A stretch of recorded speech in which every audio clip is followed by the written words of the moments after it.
My name is Mary Morgan. I think that admonition, walk in love as Christ loved us, relates to how we treat our fellow man. So I started working with the Wayfarers group, who are the group of volunteers that greet and try to assist the homeless and transients that come to our doors on Sundays.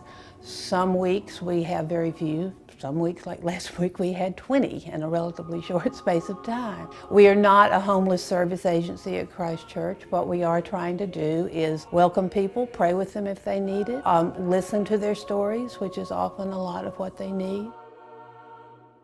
We can give out water. We have McDonald's cards that we give out that give them a $5 meal at McDonald's.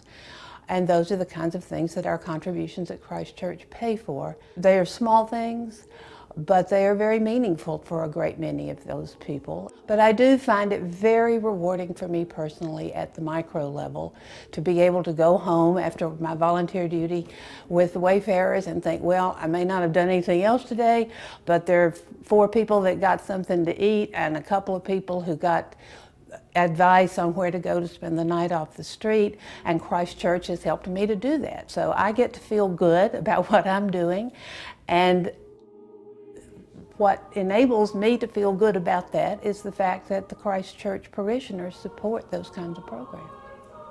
Sacred Space was really intended to define Christ Church in a broader context for the Nashville community. That is, to make it a place of welcome for all, a place where things happen that are of interest to a broader world, and that bring in people through our doors that wouldn't otherwise come through our doors.